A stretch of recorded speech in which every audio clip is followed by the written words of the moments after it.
Hello दोस्तों, स्वागत है आपका आपके अपने YouTube चैनल पर। दोस्तों, आज मैं आपके लिए हिंदी वर्णमाला लेकर आया हूँ। हिंदी वर्णमाला आज हमारा टॉपिक है। चलिए स्टार्ट करते हैं अपने टॉपिक को। हिंदी वर्णमाला क्या है, इसको डिटेल में समझते हैं।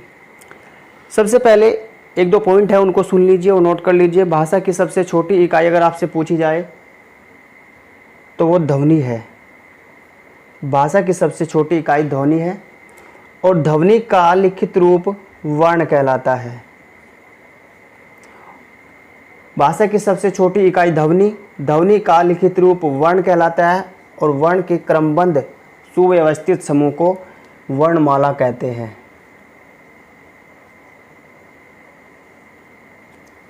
भाषा की सबसे छोटी इकाई ध्वनि, ध्वनि का लिखित रूप वर्ण है और वर्णों के व्यवस्थित क्रमबद्ध समूह को वर्णमाला कहते हैं। चलिए अब आगे बढ़ते हैं। अब वर्णमाला में कितने अक्षर हैं, कितने वर्ण हैं? वर्णमाला में कुल 52 वर्ण हैं। अब बात आती है वर्णमाला के कितने प्रकार हैं। वर्णमाला के 2 प्रकार हैं।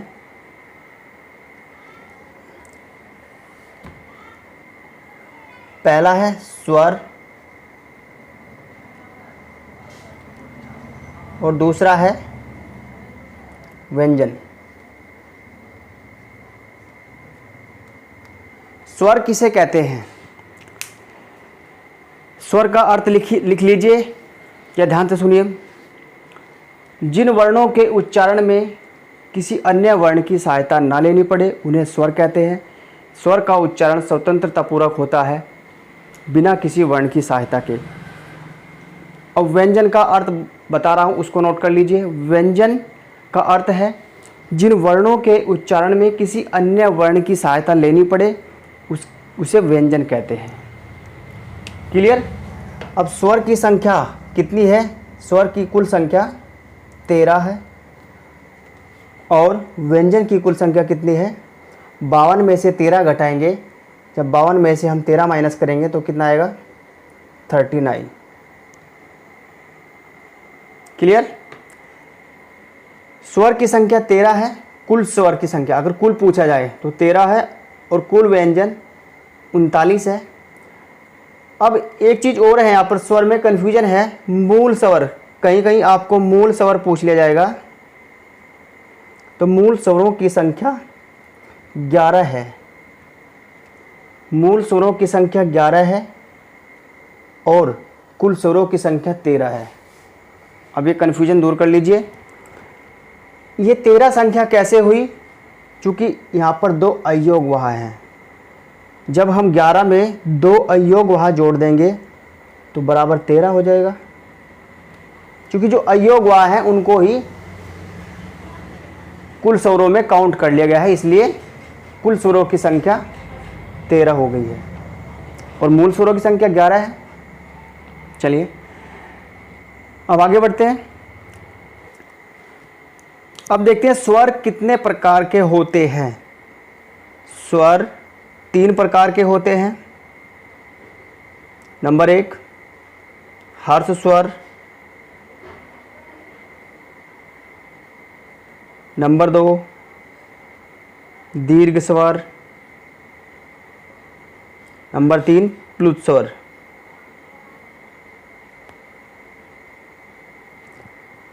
अब सबसे पहले हम हर्ष स्वर का अर्थ देखते हैं।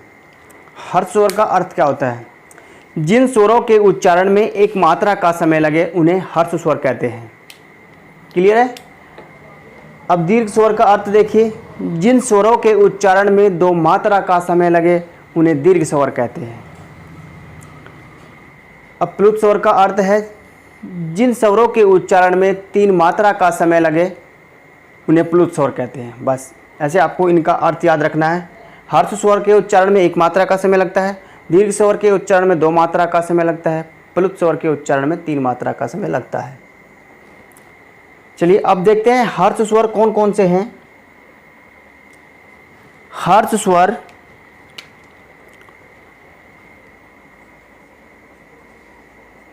ए, ई, उ,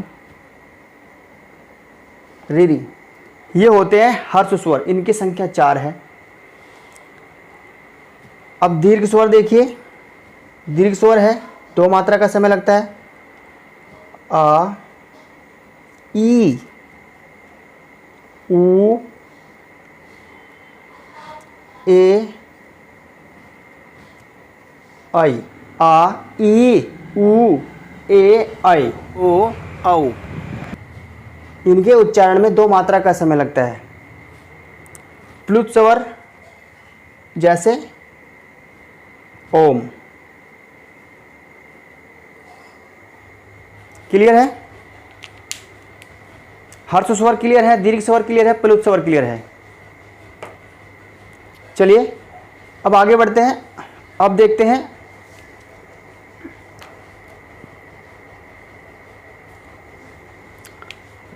अयोगवाह।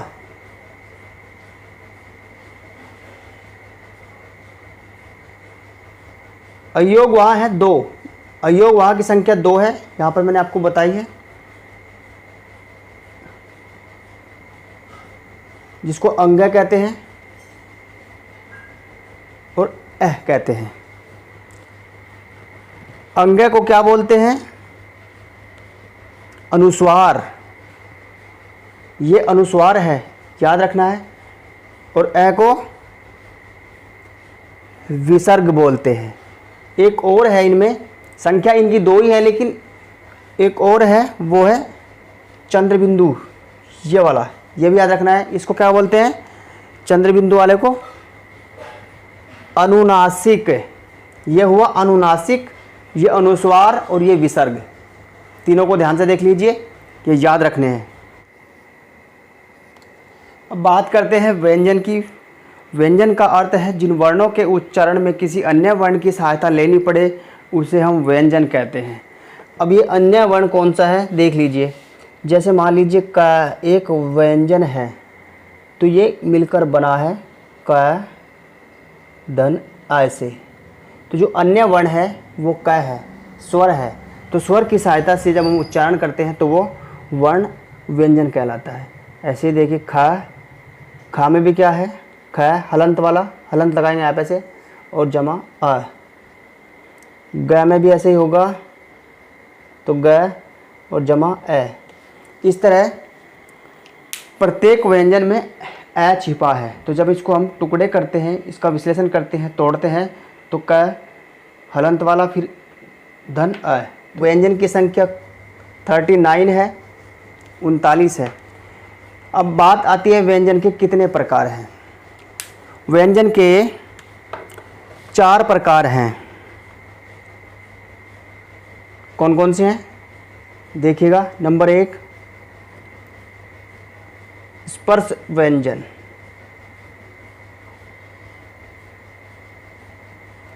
नंबर 2 अंतस्थ व्यंजन।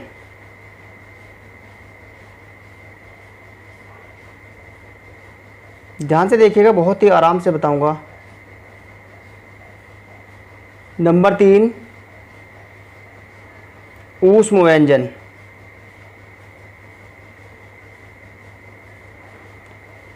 नंबर 4 संयुक्त व्यंजन।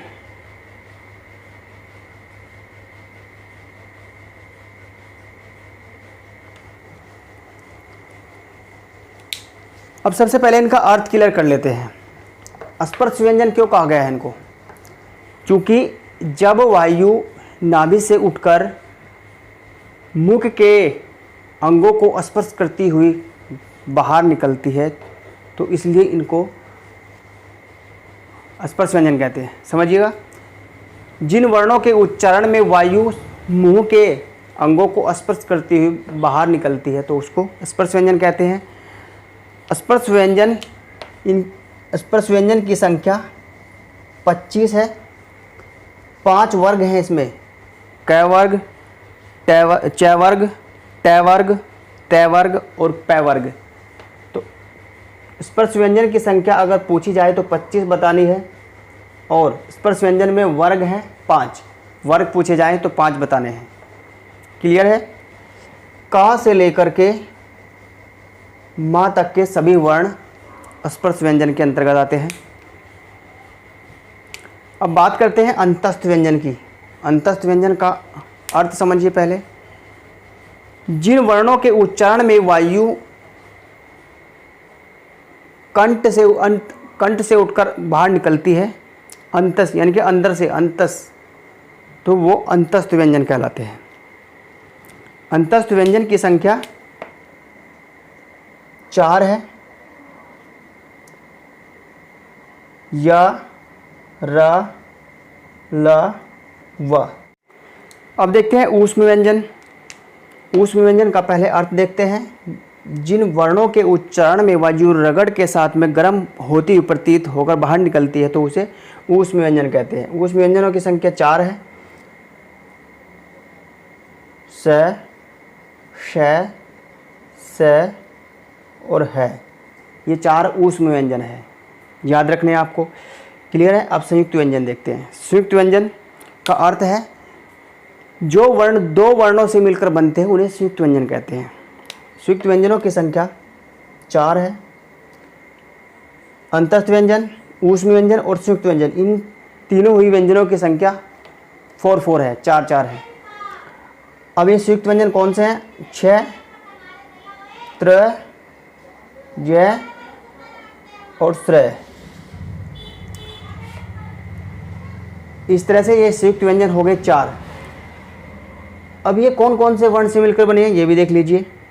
जो छ है ये क, धन, स से मिलकर बना है और ए। अब जो त्र है वो त, धन, र, धन, ये हलंत है नीचे लगाया जो मैंने, और ए। अब जय देखते हैं। जय ये बोलते हैं जिसे, तो ये जय, धन, ये ए, ये हो गया अज्ञ। अब देखते हैं श्रय। श्रय का विश्लेषण क्या होगा? स, धन, र, धन, ए। इस तरह ये संयुक्त व्यंजनों का विश्लेषण हो गया। अब इनमें जो ये 39 व्यंजन है, अब इनको जोड़ दीजिए। देखो 25 और 4, 4 दूनी 8, 4 3 12, 25 और 12 कितने हुए? 25 और 12 होंगे 37। अब 2 व्यंजन कौन से हैं?